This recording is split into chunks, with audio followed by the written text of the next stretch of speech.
Gracias a Dios, continuamos con nuestro estudio bíblico de la primera epístola de Pablo a los Corintios.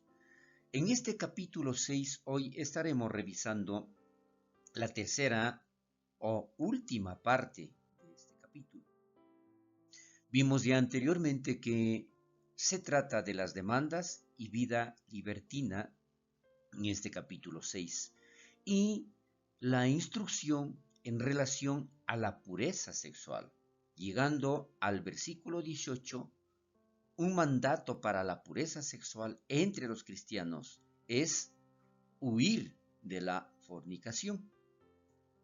Y esta palabra, huir, Pablo no nos dice que seamos valientes y resistamos la pasión lujuriosa de la inmoralidad sexual.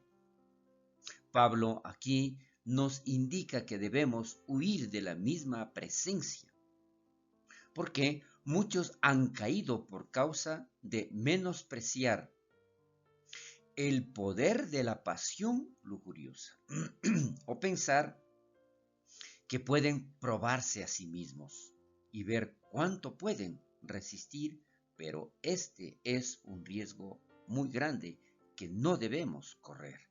En vez de eso, deberíamos seguir el ejemplo de José, quien huyó de la inmoralidad sexual, aun cuando le costó algo el hacerlo. Si nosotros recordamos lo que está escrito allá en el libro de Génesis capítulo 39, desde el versículo 7 hasta el 21, veremos la historia de cómo fue tentado, pero él lo resistió. ¿De qué forma? Huyendo. En el versículo 12 de este capítulo, la palabra de Dios dice: y ella lo asió por su ropa, diciendo: duerme conmigo. Entonces él dejó su ropa en las manos de ella, y huyó y salió. Este es el mejor ejemplo que nosotros tenemos para darnos cuenta de cómo nosotros debemos hacer. Cuando estamos tentados en esta situación, lo mejor es huir. Aquí en un comentario de Clark dice: algunos pecados o solicitudes para pecar deben ser razonados con. Pero en los casos previamente mencionados, si tú discutes con que estás deshecho, no razones, sino vuela. Es lo que realmente nosotros debemos aprender para no caer en esta tentación. La palabra fornicación, se nos recuerda que Pablo usa la palabra griega porneia, que se refiere a un amplio rango de pecado sexual. Por lo tanto, el huir de la fornicación significa más que solo no tener coito con alguien con quien no estamos casados. Significa huir de la gratificación sexual fuera de o aparte de las relaciones sexuales con alguien con quien no estamos casados. También significa huir de la gratificación sexual o emocional de que uno podría encontrar en videos pornográficos, en películas, en revistas, en libros o materiales en Internet. También debemos huir de todo esto. Contra su propio cuerpo peca, dice la palabra de Dios. ¿Y a qué esto se refiere? Aquí Pablo nos está diciendo que la inmoralidad sexual es peor que cualquier otro pecado, pero él enseña que el pecado sexual tiene un efecto único en el cuerpo de quien está pecando, no solo en una forma física, sino también en forma moral y espiritual. Y es esto lo que aquí nos aclara. Por eso nosotros debemos entender esto como algo firme. No forniques. En este caso, nosotros tenemos un ejemplo también práctico, en donde un hombre llamado Agustín fue un cristiano quien tuvo muchos problemas con mantenerse puro sexualmente. Por mucho tiempo, este hombre, dice aquí, lo alejó de seguir realmente a Dios. ¿Por qué? Él solía orar diciendo: Dios, hazme puro, pero no justo aún. Pero hubo un punto donde él realmente giró todo en torno a Dios, dejando de andar con sus compañeros en inmoralidad sexual y dejó de ir al vecindario donde solía reunirse con ellos. Pero una vez, después de algún tiempo, él tuvo que ir ahí por negocios. Y resulta que en la calle él conoció a un viejo amor. Entonces ella se alegró de verlo y empezó a correr a él con los brazos abiertos, diciendo: Agustín, ¿dónde has estado todo este tiempo? Te hemos extrañado. ¿Y qué sucedió? Agustín hizo lo único o la única cosa que podía hacer. Comenzó a correr en dirección opuesta a ella. Pero ella le gritaba: Agustín, ¿por qué estás corriendo? Solo soy yo. Él volteó mientras corría y dijo: Estoy corriendo porque yo no soy yo. Él era un hombre diferente por causa de Jesús, viviendo de forma distinta.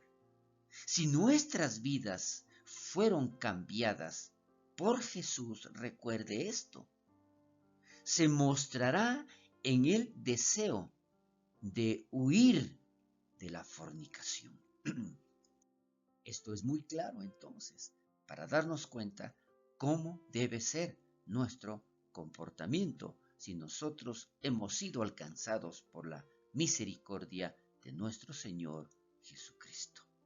Más adelante, los versículos 19 y 20, un principio y un mandato para la pureza sexual entre los cristianos.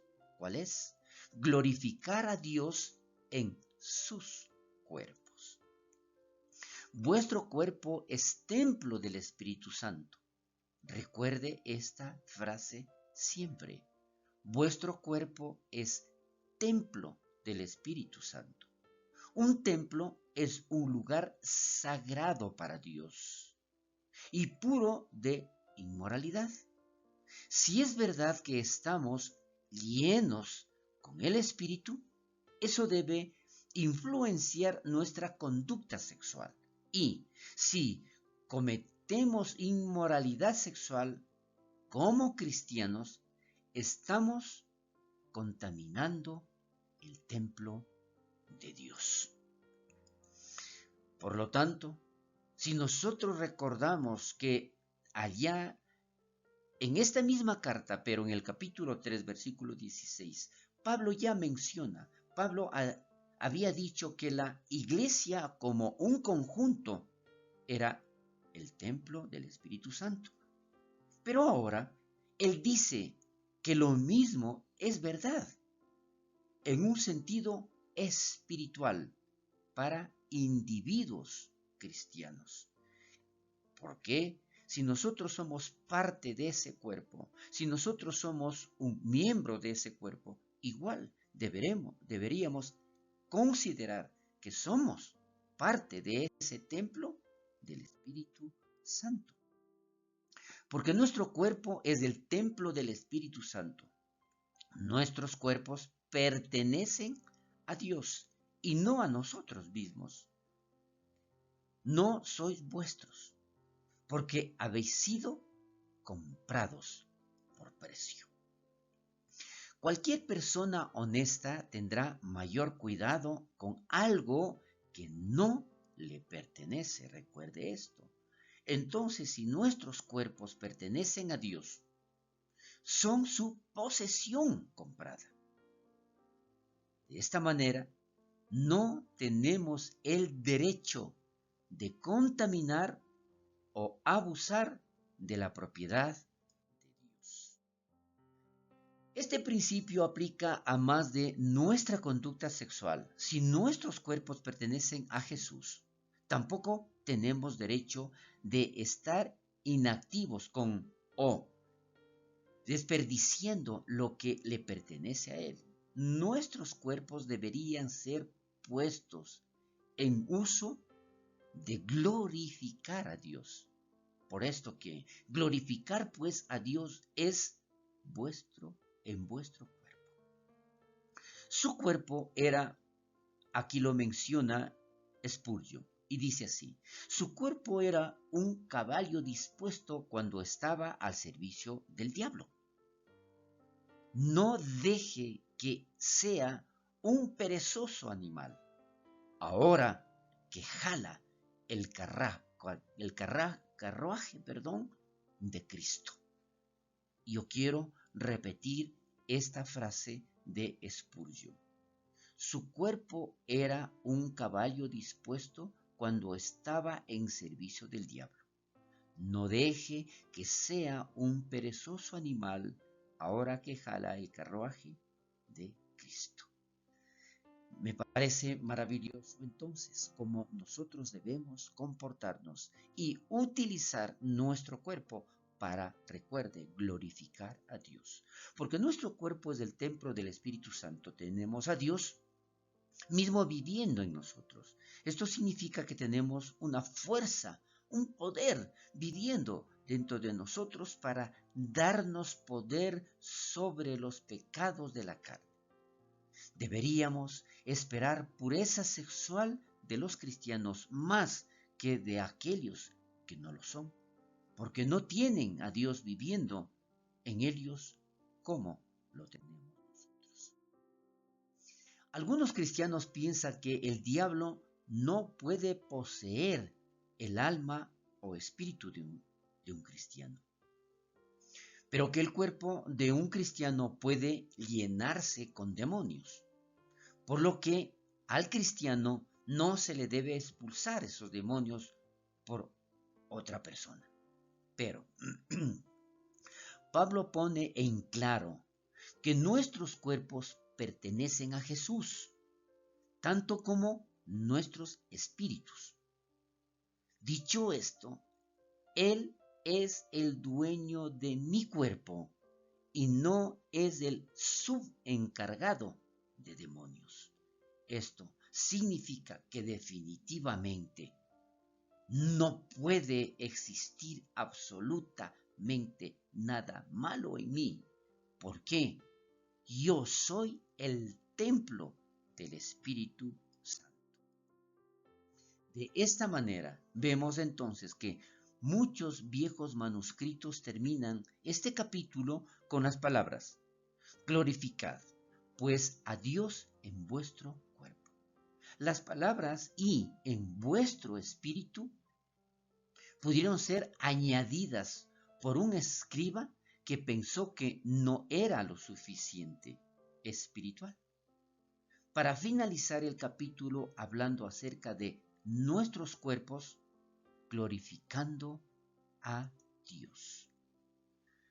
Pero Ironside estaba en lo cierto cuando dijo: glorifica a Dios en tu cuerpo y el lado espiritual se cuidará a sí mismo.